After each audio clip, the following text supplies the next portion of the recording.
Hi, good evening everybody. How are you doing today? Good, I can hear you. Good. Awesome! I'm doing great also. So who would like to have more orgasmic life? Oh yeah. Who would love to have more love and connection in your life? Fantastic. You're in the right place, guys. So what do you think is the key to more orgasmic life and love and connection? Trust. This is part of it for sure. Sorry? Communication. Fantastic. Anybody else? Openness. Confidence. Fabulous. Openness. And this is for sure is definitely part of it. But all of this, in my opinion, and I have been in sexuality space for over 10 years, is one thing that drives all of that. And it's our desire. It's our desire to live. It's our desire to share ourselves. It's our desire to connect with other people. It's our desire to live orgasmic life. And what is our relationship with our desires? For everybody is very, very different. As you are here now in your physical body, but there is 10,000 of you in spirit behind you. Like Jeff was saying, there is your parents, your grandparents, and so on and so forth. And what happens? That all of them had their experiences in sexuality space, in sexuality field, been passed on by their parents. And everything where you right now passed on to you through them. And most likely that sexual education have been like close to non-existent, as you just learned from the past exercise. And the messages we have got from our parents are that sex is shameful. In like where I come from, sex is shameful. This is something that women are shamed for their sexuality. You can't possibly ask for what you want because otherwise you're a slut. And for the guys, it's like, for the guys, it's okay to go after girls, but then when they go after girls, they shame them, and then the girls shame themselves also. So everybody's shaming each other, and then when the man grows up, also is so ashamed of what has happened before and how been oppressing women in the past, that they lose their voice of expressing their desires. So in the end, what happens? That nobody expresses what they truly want. And what we all truly want is love and connection. So I would love to set an intention for tonight, and my intention is to share the love and connection with each other. My mission in the world is to create more love. And doing this work and talking about sex, talking about communication, connection, love, and how we can communicate that with each other in a way that we all understand it, in a way that we all are receptive of it, and we can say yes and no to that. This is what is very important. So I would like to actually invite you to do a quick exercise which will allow you to get present to your desires. And it will be very interesting exercise that you can use in other aspects of your life. But I would like you to turn to the person next to you, and possibly to somebody who you don't know yet, and take a couple of moments and describe to each other your favorite dessert and how you like to take it. Make sure that you really, really describe all the details and everything specifically you enjoy about the dessert. So you have got 5 minutes, so 2.5 minutes each. Would anybody like to share what was their experience in sharing something in such a detail? Would anybody like to share? What was their experience? Please. It was lovely to express, but it was just as lovely, if not more lovely, to hear. Right. And to see her like joy and excitement, and sort of really sharing that. Right. So I just gonna repeat. So you very much enjoyed sharing what like your experience, and you also enjoyed hearing what was your partner's experience also, what she enjoyed. Fantastic. Anybody else would like to share? So I'd say we spent about 90% of the time me describing how I was eating my chocolate mousse. Wow. Really slow. And then the last little bit of pocket of time we had at the end, Mel was like, I just gotta go. They're very different. Right, right. So you take it slow, and then it's like the last moment you just like. No, this was me taking it really slow. All right. It was Mel's time. Right. I see. Beautiful. Thank you. Anybody else? No? All right, fine. So do you see how important it is to be present? What is that you like? Knowing what you like. And actually when you describe your desire, what makes you happy, when you describe to somebody how happy it makes them, first of all. And did any of you wanted to give that dessert to the person they talk to? Right? It's like just only looking at your faces is like, yeah, that's great. It's like, and this is the same in our sexual desires. When we talk about what gives us pleasure, this is where the magic happens. But as Jeff was saying before, we all so secretive about our sexuality and things that give us pleasure that we just don't share. And especially as women, we are actually leaving it up to the men to figure out how to please us. When it has been such a huge revelation for me to know that men just want to please a woman and they just want to know how. And we as a women, it's like, no, he must know this. Don't we, women? Yes, and this is what happens. But actually the keys, as I heard somebody say today, I've heard that the keys, the two keys to happiness of sexual self-expression is confidence and joy.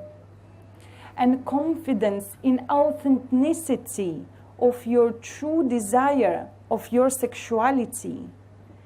And joy in loving that truth of your sexuality. Nobody possibly can tell you what you like or dislike is right or wrong, because our desire, you don't choose your desire. Have any of you in this room have ever fallen for a girlfriend or a boyfriend or your friend? Have you ever wanted like to make out with a boyfriend or a girlfriend of your friend? You did. You don't, and it's not right thing to do, but you don't choose your desire, you just have it. It chooses you before you choose it. And it's finding that approval for yourself. Yes, this is what I want, but it doesn't mean that you have to act on it. But in the same time, if you just keep on dismissing it, it's just gonna show up in a different way in your life. And when you learn how to communicate it, this becomes an, like world is your oyster. It becomes the world full of opportunities. When you realize that you don't have to act on each desire, but when you acknowledge each and every of your desires, you can turn your life around. Because, for example, what happens when a hungry man gets to food? He eats it, but gorgeous in it, right? So this is the same when we're refusing our sexual desires. The more we pushing those away, the hungrier we get. And then what happens? One night we go out with our friends, we get a bit drunk, and then next morning we wake up and say, oh, who's this in my bed? right? And then it's like, oh, damn it, I knew that I shouldn't want to have sex because it always leads me to some craziness. But when it's like, it's not sex that leads you to craziness, but it's your relationship with your desire. So when you find an approval to want what you want and desire what you desire, it might be kinky, it might be vanilla, it might be desserts involved, I don't know. Anything is possible, and only you know what you want. But when you find the approval in what you want, this is where the magic happens. And when you learn how to communicate that without expectation, because I can tell you, possibly many of you have heard that universe has your back.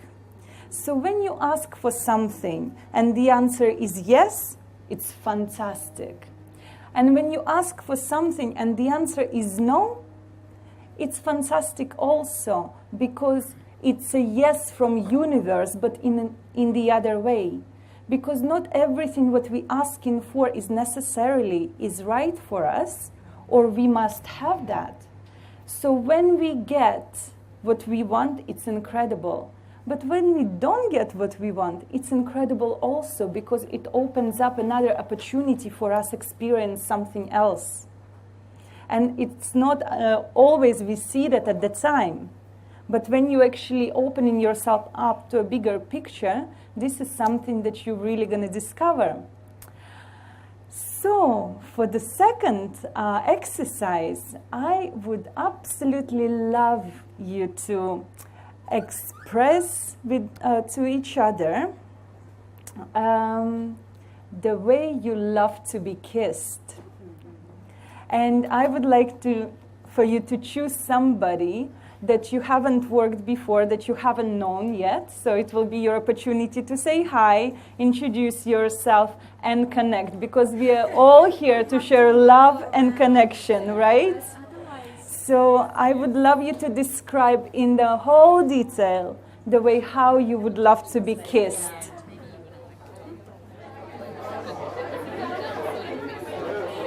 Hello? Please bring your conversations to an end. I know it's exciting. But unfortunately, we're on time here. Woo! Exciting. Right. So was this exciting? It clearly was. So would anybody like to share? Yes, please. Yes, so for me, and in fact it was quite similar for the partner I was working with, it was all about, particularly in the beginning, being very, very soft and slow. Mm-hmm. Almost to the point where you're kind of not sure whether you've been kissed or not, just so soft and subtle. Not this kind of, full-on tone, passion kind of stuff. I mean, that maybe comes later, but... Right. And I'm curious as to whether we're now going to do an exercise about kissing our favourite dessert.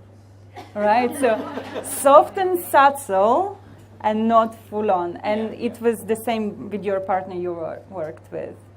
So how was for you listening as well as saying? Was it comfortable, uncomfortable? No, very comfortable. And in fact, it sort of brought with it visual memories and creative visualization, that sort of stuff about what that sort of thing, what it would be like, good experiences. It brought a visualization and memories, good experience. Yeah, that's incredible, incredible. Thank you for sharing. Anybody else would like to share? Anybody? Please. I'm remembering when I used to live with a landlady, and she said that you're with the right person if when you kiss them, your toes curl. Right, the toe curling kisses. So I didn't have that to previous partners or boyfriends or lovers. And then when I met my partner, I remember, ooh, when you kiss, you feel that little jolt. So that reminded me of that. And also realizing that I need to go home and have a good snog. Right, good snog. It's all in a good snog. Beautiful. Anybody else would like to share? Any of the ladies? Any of the guys? Oh, everybody went shy over the sudden. Right.